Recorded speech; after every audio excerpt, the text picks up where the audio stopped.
Selamat pagi anak-anak. Bagaimana kabar kalian hari ini?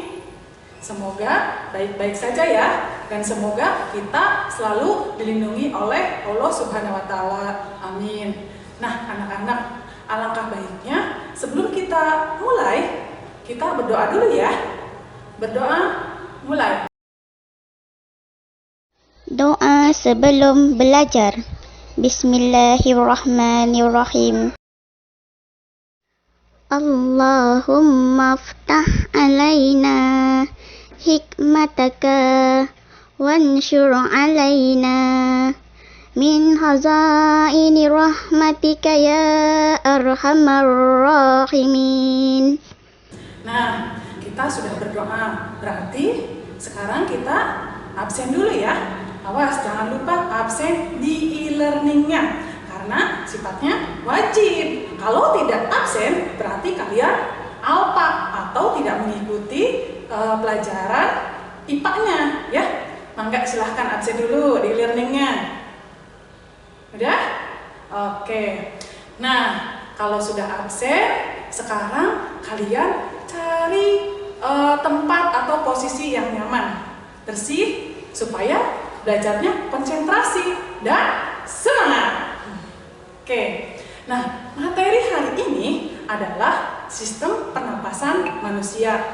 Tapi sebelum Ibu menjelaskan sistem pernapasan manusia, nah Ibu mau tanya dulu, materi minggu lalu masih ingat nggak? Ayo, ada yang ingat? Apa coba? Iya, pinter, yaitu tekanan. Tekanan itu ada apa aja?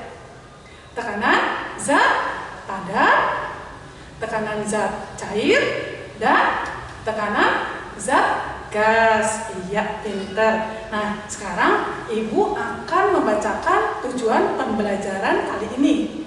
Nah, setelah mempelajari materi ini, siswa diharapkan mampu memahami fungsi, konsep, mekanisme pernapasan manusia, kemudian memahami struktur dan fungsi organ pernapasan, kemudian menjelaskan proses pernapasan dada dan pernapasan perut, serta menjelaskan gangguan pada sistem pernapasan.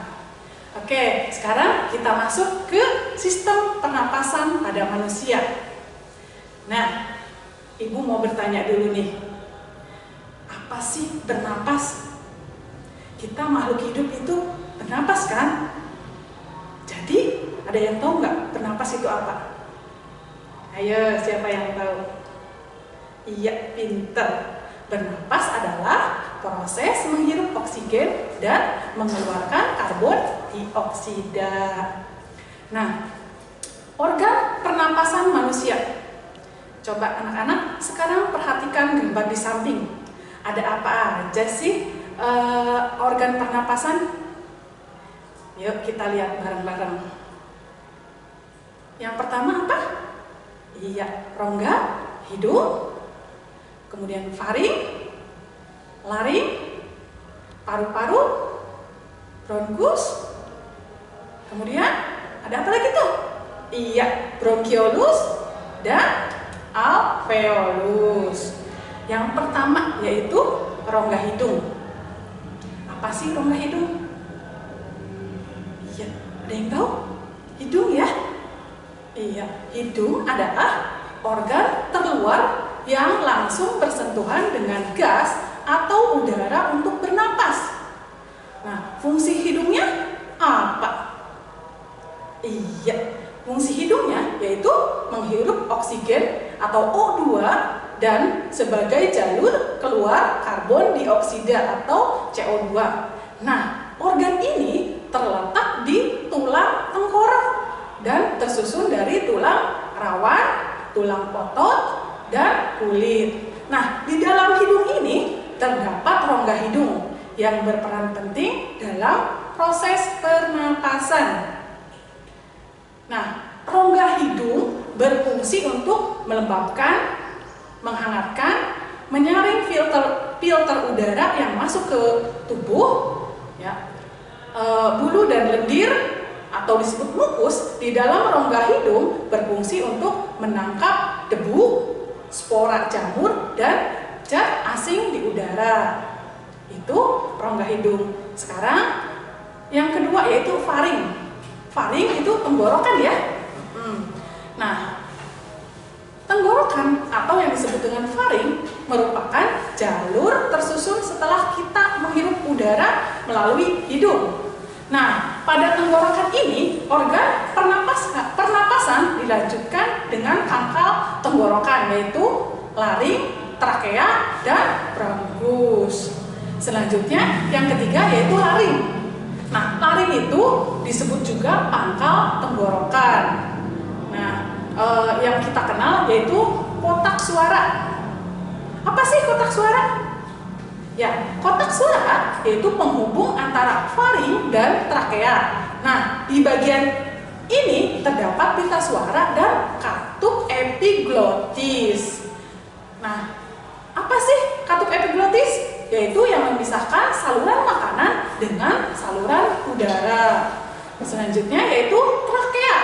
Trakea, nah, menghubungkan laring dengan bronkus dan menjadi jalan bagi udara dari leher ke bagian dada. Bentuknya yaitu seperti pipa ya. Nah, fungsi utamanya yaitu sebagai jalur udara untuk masuk dan keluar dari paru-paru. Organ ini tersusun atas cincin tulang rawan dan terdapat di depan kerongkongan. Selanjutnya itu bronkus. Bronkus merupakan percabangan dari trakea. Nah, organ ini memiliki dua percabangan menuju paru-paru kanan dan kiri. Nah, setelah melewati bronkus, percabangan akan diteruskan oleh bronkiolus dan berakhir di alveolus atau gelembung udara. Nah, bronkus dan bronkiolus berfungsi sebagai jalur udara dari trakea menuju paru-paru. Selanjutnya ke bronkiolus. Nah, bronkus akan bercabang lagi menjadi bronkiolus. Nah, bronkus kanan bercabang lagi menjadi 3, yaitu bronkiolus, dan bronkus kiri bercabang menjadi bronkiolus. Yang ketujuh atau selanjutnya itu paru-paru. Nah, paru-paru merupakan organ vital pernapasan yang dibungkus oleh lapisan bernama pleura. Letaknya berada di rongga dada di atas diafragma. Nah, bentuknya itu mirip seperti spons dan terdiri dari dua bagian, yaitu kanan dan kiri. Nah, paru-paru kiri hanya memiliki 2 segmen, sementara paru-paru kanan mempunyai 3 segmen. Sekarang yang terakhir yaitu alveolus. Nah, kalau alveolus itu berupa gelembung-gelembung kecil. Nah, gelembung ini memudahkan pertambahan luas permukaan untuk proses pertukaran gas. Nah, di dalam alveolus terjadi pertukaran gas O2 dengan CO2. Luas permukaannya yaitu 100 kali luas permukaan tubuh manusia, sehingga penyerapan oksigen lebih efisien.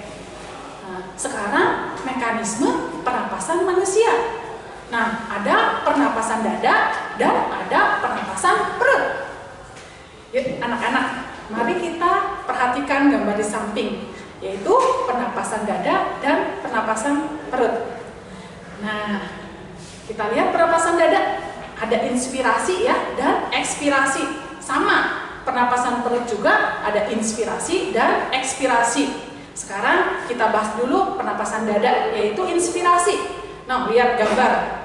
Ya, yang pertama, udara masuk, kemudian tulang rusuk terangkat karena kontraksi otot antar tulang rusuk dan volume dada membesar.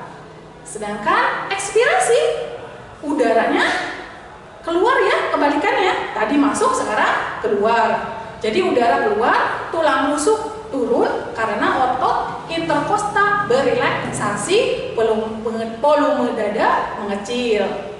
Nah, sekarang lihat gambar pernapasan perut. Ada inspirasi dan ekspirasi. Nah, inspirasi, nah lihat ya, di situ ada udara masuk, kemudian otot diafragma kontraksi, diafragma mendatar, volume rongga dada membesar. Sedangkan ekspirasinya udara keluar, otot diafragma relaksasi, otot perut kontraksi, diafragmanya melengkung ke rongga dada dan volume rongga dada mengecil. Jadi apa dong perbedaannya antara pernapasan dada dan pernapasan perut? Jadi perbedaannya, pernapasan dada yaitu bernapas dengan membesarkan dan mengecilkan volume rongga dada, sedangkan pernapasan perut yaitu bernapas dengan membesarkan dan mengecilkan rongga perut. Itu ya perbedaannya. Nah, frekuensi pernapasan. Apa sih frekuensi pernapasan? Ya, frekuensi pernapasan adalah banyaknya jumlah respirasi antara inspirasi dan ekspirasi setiap menit dipengaruhi oleh umur, jenis kelamin, posisi tubuh, kegiatan tubuh, dan suhu tubuh. Nah, umur, usia antara anak-anak ya dengan dewasa dengan orang tua itu berbeda. Semakin bertambah umur, semakin rendah frekuensi pernapasannya karena energinya juga semakin sedikit ya. Berarti kalian anak-anak banyak ya. Kalau udah tua berarti nurun frekuensinya. Sekarang yang kedua yaitu jenis kelamin. Nah, antara perempuan dan laki-laki frekuensi pernapasannya itu berbeda. Ya, kalau laki-laki itu lebih banyak daripada perempuan. Why? Kenapa? Karena kalau laki-laki itu banyak beraktivitas, ya, jadi banyak memerlukan energi dan proses metabolisme lebih tinggi. Sedangkan perempuan tidak seperti laki-laki ya. Yang ketiga itu suhu tubuh. Semakin tinggi suhu tubuh, semakin banyak frekuensi pernapasannya karena proses metabolisme meningkat dan diperlukan pasukan O2 lebih banyak. Selanjutnya itu posisi tubuh. Ketika kita berdiri nih, otot-otot berkontraksi menghasilkan tenaga yang dibutuhkan untuk tetap tegak berdiri. Nah, sedangkan kita duduk atau berbaring, beban berat tubuh disanggah oleh sebagian besar tubuh sehingga tubuh kita membutuhkan banyak energi dan frekuensi pernapasannya rendah. Nah, selanjutnya aktivitas tubuh.